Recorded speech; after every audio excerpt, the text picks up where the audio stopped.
Hey, what's up, people? J-Dub here. We are mere days away from the grandest stage of them all, WrestleMania 26, so I thought I'd better get this predictions and preview video up for you guys. If you're not subscribed, go ahead and click that yellow button over there. Thanks, but remember to type down in the comment section below your thoughts, your opinions, your views on WrestleMania 26 as a whole. If you have any predictions for, who's going to win the match, who do you want to win, you can type that down in the comment section. Also, and yeah, type down what you think about the WrestleMania 26 build-up as a whole. Some people are saying it's horrible, some people are saying it's bad. What I would say, it's not necessarily bad, but it's really basic and, bland and lacking as opposed to, last year. Because last year we had these grand storylines. We had people, going to people's houses, and Triple H hunting Randy Orton down in his house, throwing him out of windows, getting arrested by the cops. We had Shawn Michaels in, at, graveyards, hopping out of caskets with the Undertaker, and all types of stuff like that. It was so spectacular. Then we actually get to the event, and some people are saying, besides Undertaker and Shawn Michaels, that the event really didn't deliver. So maybe it's going to be like the opposite this year. That's why I'm not really, up in arms or going crazy about it, because the WrestleMania build-up, it has been lacking, but maybe, like I said, it'll be opposite from last year. Like, the build-up is lacking, but the pay-per-view will actually deliver. And looking at the card, it just might deliver. Let's move on to the first match of the night. Well, not the first. I don't know if it's going to be the first match because I haven't seen the pay-per-view yet. But the first match I'm going to talk about is John Cena versus Batista, WWE Championship on the line. I'm really not anticipating this match at all, and this match is one of the reasons why I think the WrestleMania 26 build-up has been lacking, because if you look at this last episode of Monday Night Raw, the go-home show for WrestleMania 26, the show ended with a segment with Batista and John Cena, the whole security guard thing, which we've seen, many times before. I wouldn't even fault these guys if it had actually been an entertaining segment for me, but, it wasn't an entertaining segment at all. Well, I won't say at all, because I'll say Batista in his role, he's getting pretty good. I'm really starting to like Batista. I've never really liked Batista out of his whole career in WWE until now, but the opposite for John Cena. I'm not really a John Cena fan, but I'm not going to jump on the John Cena hate bandwagon, but he's really starting to get on my nerves a little bit now, because he went out there, I really let you guys down, y'all are thinking I can't win. Yeah, you're saying the same shit that you just said in this last feud with Sheamus. We heard you say that all, before, months ago. And hell, you've probably said it many times before that. So it's getting kind of old. Like I said, I don't hate John Cena, but, I'm not really feeling this match at all, and I really could care less who wins. Moving on to the next match, Money in the Bank ladder match. I have one word to describe this match: underrated. 9 of the 10 guys that are in this match are really underrated in WWE, because they should be in higher positions than what they are right now. You have Shelton Benjamin, Evan Bourne, Matt Hardy, Kane, MVP, Jack Swagger, Dolph Ziggler, Kofi Kingston. The one guy that I will say isn't underrated is Drew McIntyre, and this just may be your Money in the Bank winner. Vince McMahon said he's a future world champion. That future may be closer than any of us really think. He has a great shot in winning this match, but I wanted to go to somebody like Christian, Dolph Ziggler. Those are my 2 favorites out of this match. I wanted to go to one of these guys. Somebody asked me on my live show, a couple of days ago. It's on every Wednesday at 6 p.m. Somebody asked me, does Christian need to win Money in the Bank? And I was saying, no, Christian doesn't need to win Money in the Bank, because really he should be competing for one of the world championships right now on Raw or SmackDown. Like, he has the look, he has the charisma, he has the in-ring ability, he has it all. I really think, if Vince was punishing him by putting him on ECW when he came back to WWE from TNA, that should be over and done with now. He held the fort down on ECW. That was Christian's show. He did all that should have been, asked of him. So, yeah, give him a championship. Give him one of the world championships. So I wouldn't necessarily say Christian needs to win this match, but if that is what he needs to, propel him to that main event scene, why not give it to Christian? But I really think Dolph Ziggler needs it more than him, and I wouldn't be opposed to somebody like MVP or Kofi Kingston winning this match. Evan Bourne, I don't think he has a snowball's chance in hell of winning this match. He's only in this match for 3 reasons: shooting, star, press. If he hits that off of a ladder, if he hits the airborne off of a ladder, that will be a classic instant classic WrestleMania moment. I'm really anticipating that for him. I really hope that he does, do the airborne off of a ladder. This match has possibility of being pretty good, and I'm really anticipating it. Onward and upward to the Unified Tag Team Championship match. Big Show and The Miz versus not MVP, John Morrison and R-Truth. Yeah, I'll say I'm anticipating this match simply because we have two of my favorites in WWE right now, The Miz and John Morrison, in it, but they're on opposing sides instead of teamed up like they used to be, a couple of years ago. But, that adds a pretty good element to this match. I'll go with The Miz and the Big Show to win because The Miz, he's playing that same role that Chris Jericho played when he had the Tag Team Championships a couple of, it was a couple of months ago. Chris Jericho, he went from show to show to show, and I really think he improved the quality of every show that he was on. And of course, he was able to move from Raw to SmackDown to ECW because he had those tag team championships. That's why I think The Miz should keep those championships, but they might go with John Morrison or R-Truth. Like I said, I like John Morrison, but I don't think he can play that same role. He's not as good as The Miz or Chris Jericho are on the mic. So, Big Show and The Miz on that match. Next match I'm going to discuss, Randy Orton versus Ted DiBiase versus Cody Rhodes. This whole feud between Legacy, it's really confusing me. Like, I was thinking that Ted DiBiase, he was going to play the face. Since they had his movie coming out, everybody thought he was going to get a big push, but that went nowhere. He was still playing Randy Orton's bitch, but I guess he's no longer the bitch. He moved his way up in the world, and if he gets a win over Randy Orton, hopefully WWE follows that up, because they really haven't been following anything up that they've done with Legacy. Hell, the best time to push Legacy would have been after their whole feud with DX, over the summer.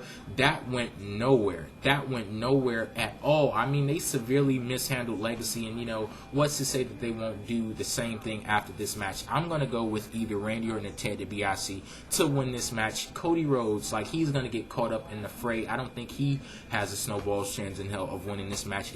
It's either between Randy Orton or Ted DiBiase. You guys can decide which one down in the comment section below. But, I'm anticipating this match simply because this could be I'm pretty sure this is going to be the end of Legacy. And this, I think this whole thing altogether, it was a failure. Because Legacy, they never really had anything going for themselves. All they were there to, therefore was to serve as Randy Orton's, punks, Randy Orton's lackeys, his bellhops, his bitches, his, sidekicks, whatever you want to call it. Moving on to the next match, CM Punk versus Rey Mysterio. If Rey Mysterio loses this match, he'll be admitted into the Straight Edge Society. I'll go with Rey Mysterio to win this match. I'm anticipating this match also. This has had, a good build-up. It's not the best that it could have been because they kind of started on it a little bit late. But, everybody was, thinking this was going to be a hair versus mask match. Obviously, it's not going to be. And, I'm going to go with Rey Mysterio to win this match because I don't see how the feud will develop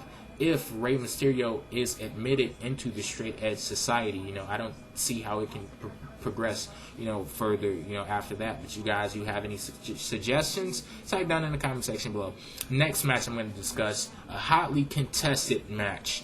Bret Hart versus Mr. McMahon. The Montreal Screwjob. This whole thing will finally come to an end at WrestleMania 26. A lot of people are saying, oh, this is going to be Botchamania. This is going to be a botch fest.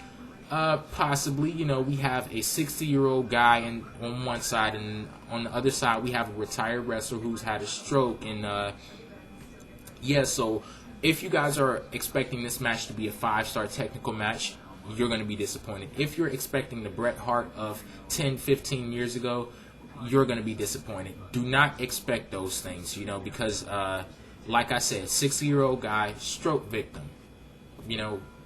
There's not much that can come out of this match, but one thing that can come out of this match, and this is the only reason why this match is important: historical closure. The Montreal Screwjob, this whole real life, art imitating life thing is going to finally come to an end. And yeah, I'm really happy for Bret Hart. You know, this last episode of Raw with his promo, that was one of the best things on the show for me, and that promo did more than anything in this whole feud between since Bret Hart has returned to WWE to you know, make me anticipate this match. I'm extremely happy for him. I'm glad that he's going to finally put this whole thing behind him and move on with his life. You know, even if he, you know, leaves WWE or ends up staying in WWE, whatever, you know, whatever happens, I'm just really happy for Bret. And you know, I'm pretty sure he's going to win this match.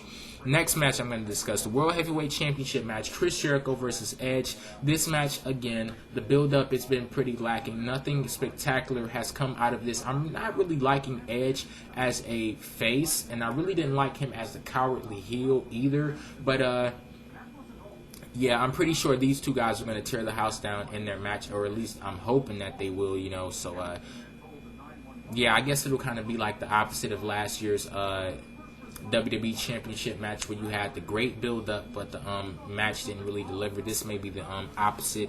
I'll go with, I don't know. See, I don't know. Like, I just want to enjoy the show. That's why my predictions are kind of like off a little bit. Like, I don't know exactly what's going to happen, but hell, even if I'm, who cares if I'm wrong? You know, I've been wrong millions of times before. I'll probably be wrong again. You know, who cares? You win some, you lose some. I'll go with Chris Jericho. Doesn't really matter. I'm just hoping it's a good match. Next match I'm going to discuss, Triple H versus Sheamus. Triple H, favorite wrestler. You know, I'm going to go with Sheamus to win this match. And you'll find out more when I discuss the Undertaker versus Shawn Michaels streak versus career. But I'm going to go with Sheamus. You know, they really need to follow up Sheamus's WWE Championship loss with you know, this could be the thing that, you know, propels him and keeps him in main event, you know, hell, I don't even know if you can necessarily say Sheamus was in main event status in WWE, because he was rarely in the main events on Raw. Like, he was still in squash matches with Evan Bourne. So, yeah, I guess this is the time that they're going to start building up his character, and it's pretty stupid to start building somebody's character after they've won a championship, then after they've lost the championship. But if this is what they plan on doing with Drew McIntyre, throwing the championship on him, hopefully they learn their lesson with Sheamus, because I don't know, you know, all in all, I don't think that was a really good thing. I mean, you got a new champion, you know, you kept the belt off of, you know, a Triple H, a John Cena, a Batista for a couple of months. That's one of the only good things to come out of this. But yeah, hopefully they learn their lesson if that's the route that they're going with Drew McIntyre. So I said Sheamus, you know, possibly win that match. Last match of the night, which I wish would be the main event of WrestleMania. You know, that closes out the show. Streak versus career, the Undertaker versus Shawn Michaels. I'll go with the Undertaker, even though I'll go with see, here I go screwing up again, but I'll go with Shawn Michaels. But I'm really thinking that the Undertaker is going to end Shawn Michaels' career. So if that's the way the WWE goes with this, you know, somebody suggested this on my one of my live shows a couple of weeks ago. Triple H interferes in the match, costs Shawn Michaels his career, and yeah, that's basically, you know, if Shawn Michaels, if his streaks, not his streak, I'm all confused now. Hell, I just saw Vicky Guerrero in her granny panties on Friday Night SmackDown. So if my brain is kind of like jumbled, please forgive me. Like, that's a sight nobody should ever see. That's the reason I'm, you know, screwing up in this video. But yeah, if Shawn Michaels' career ends, you know, I would want it to be with the Triple H heel turn. You know, Triple H cost him the match, and yeah, Triple H turns heel, you know, takes Sheamus under his wing, seeing as Sheamus is trying to be Triple H. You know, they can do kind of like this master-apprentice type thing. But, yeah, I'm pretty sure this is probably going to be the best match of the night. Who knows if it's going to end up delivering, you know, as, you know, well as their match from WrestleMania 25 did. But, you know, like, this match is epic. You know, I'm pretty sure, you know, a lot of people are going to be feeling some kind of way after this match. You know, one epic thing or another is going to end, either Undertaker's WrestleMania streak or Shawn Michaels' career. For the record, you know, I repeat, I want Shawn Michaels to win this match, but I think that he's going to lose it. And, yeah, you guys give me your predictions down in the comment section below. I am J-Dub. See ya an hour before WrestleMania. I'll be on jdubshow.com hosting a live show. Hopefully you guys stick around. We'll have a WrestleMania chat, all of that good stuff, you know, while the show is going on. Peace out.